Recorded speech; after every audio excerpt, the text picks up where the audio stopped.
السلام علیکم ورحمۃ اللہ وبرکاتہ۔ ملفوظات حضرت مسیح موعود علیہ الصلاۃ والسلام، جلد اول، صفحہ نمبر 40 سے شروع کر رہے ہیں۔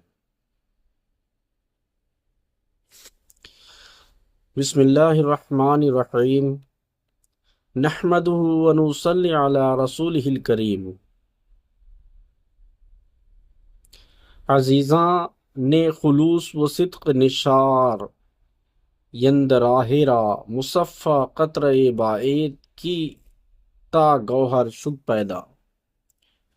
اے میرے دوستو، جو میرے سلسلہ بیعت میں داخل ہو، خدا ہمیں اور تمہیں ان باتوں کی توفیق دے جن سے وہ راضی ہو جائے۔ آج تم تھوڑے ہو اور تحقیر کی نظر سے دیکھے گئے ہو، اور ایک ابتلا کا وقت تم پر ہے، اسی سنت اللہ کے موافق جو قدیم سے جاری ہے۔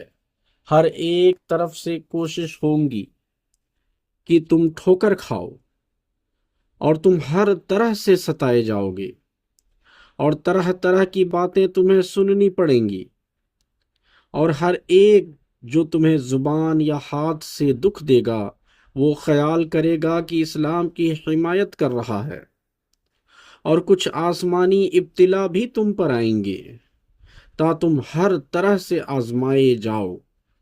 سو تم اس وقت سن رکھو کہ تمہارے فتح مند اور غالب ہو جانے کی یہ راہ نہیں کہ تم اپنی خشک منطق سے کام لو یا تمسخر کے مقابل تمسخر کی باتیں کرو یا گالی کے مقابلہ پر گالی دو، کیونکہ اگر تم نے یہی راہیں اختیار کی تو تمہارے دل سخت ہو جائیں گے اور تم میں صرف باتیں ہی باتیں ہوں گی جن سے خدا تعالی نفرت کرتا ہے اور کراہت کی نظر سے دیکھتا ہے۔ سو تم ایسا نہ کرو کہ اپنے پر دو لعنتیں جمع کر لو، ایک خلقت کی اور دوسری خدا کی۔ یقیناً یاد رکھو کہ لوگوں کی لعنت اگر خدا تعالیٰ کی لعنت کے ساتھ نہ ہو کچھ بھی چیز نہیں۔ اگر خدا ہمیں نابود کرنا چاہے تو ہم کسی سے نابود نہیں ہو سکتے، لیکن اگر وہی ہمارا دشمن ہو جائے تو کوئی ہمیں پناہ نہیں دے سکتا۔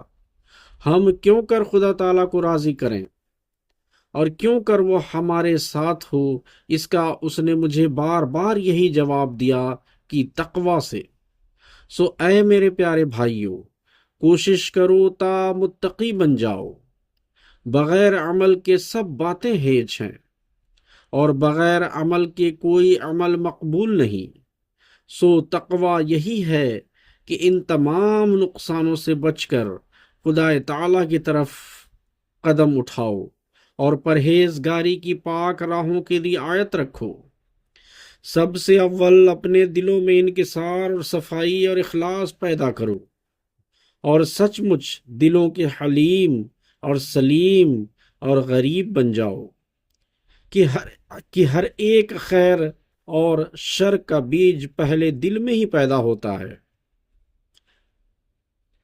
اگر دل شر سے خالی ہے تو تیری زبان بھی شر سے خالی ہوگی، اور ایسا ہی تیری آنکھ اور تیرے سارے اعضاء، ہر ایک نور یا اندھیرا پہلے دل میں ہی پیدا ہوتا ہے، اور پھر رفتہ رفتہ تمام بدن پر محیط ہو جاتا ہے۔ سو اپنے دلوں کو ہر دم ٹٹولتے رہو، اور جیسے پان کھانے والا اپنے پانوں کو پھیرتا رہتا ہے اور ردی ٹکڑے کو کاٹتا ہے اور باہر پھینک دیتا ہے، اسی طرح تم بھی اپنے دلوں کے مخفی خیالات اور مخفی عادات اور مخفی جذبات اور مخفی مکالمات کو اپنی نظر کے سامنے پھیرتے رہو، اور جس خیال یا ملکہ کو ردی پاؤ اس کو کاٹ کر باہر پھینکو۔ ایسا نہ ہو کہ وہ تمہارے سارے دل کو ناپاک کر دے اور تم کاٹے جاؤ۔ پھر بعد اس کے کوشش کرو اور نیز خدا تعالیٰ سے قوت اور ہمت مانگو کہ تمہارے دلوں کے پاک ارادے اور پاک خیالات اور پاک جذبات اور پاک خواہشیں تمہارے اعضاء اور تمہارے تمام قوا کے ذریعے سے ظہور پذیر اور تکمیل پذیر ہوں، تا تمہاری نیکیاں کمال تک پہنچیں، کیونکہ جو بات دل سے نکلے اور دل تک ہی محدود رہے وہ تمہیں کسی مرتبہ تک نہیں پہنچا سکتی۔ خدا تعالیٰ کی عظمت اپنے دلوں میں بٹھاؤ اور اس کے جلال کو اپنی آنکھوں کے سامنے رکھو، اور یاد رکھو کہ قرآن کریم میں 500 کے قریب حکم ہیں، اور اس نے تمہارے ہر ایک عضو اور ہر ایک قوت اور ہر ایک وضع اور ہر ایک حالت اور ہر ایک عمر اور ہر ایک مرتبہ فہم اور مرتبہ فطرت اور مرتبہ سلوک اور مرتبہ انفراد اور اجتماع کے لحاظ سے ایک نورانی دعوت تمہاری کی ہے، سو تم اس دعوت کو شکر کے ساتھ قبول کرو، اور جس قدر کھانے تمہارے لیے تیار کیے گئے ہیں وہ سارے کھاؤ اور سب سے فائدہ حاصل کرو۔ جو شخص ان سب حکموں میں سے ایک کو بھی ٹالتا ہے، میں سچ سچ کہتا ہوں کہ وہ عدالت کے دن مواخذہ کے لائق ہوگا۔ اگر نجات چاہتے ہو تو دین العجائز اختیار کرو، اور مسکینی سے قرآن کریم کا جوہ اپنی گردنوں پر اٹھاؤ کہ شریر ہلاک ہوگا اور سرکش جہنم میں گرایا جاوے گا۔ جو غریبی سے گردن جھکاتا ہے وہ موت سے بچ جائے گا۔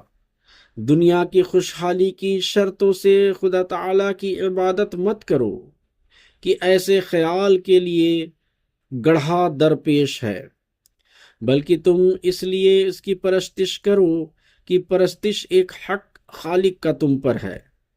چاہیے کہ پرستش ہی تمہاری زندگی ہو جائے، اور تمہاری نیکیوں کی فقط یہی غرض ہو کہ وہ محبوب حقیقی اور محسن حقیقی راضی ہو جائے، کیونکہ جو اس سے کمتر خیال ہے وہ ٹھوکر کی جگہ ہے۔ خدا بڑی دولت ہے، اس کے پانے کے لیے مصیبتوں کے لیے تیار ہو جاؤ۔ وہ بڑی مراد ہے، اس کے حاصل کرنے کے لیے جانوروں کو فدا کرو۔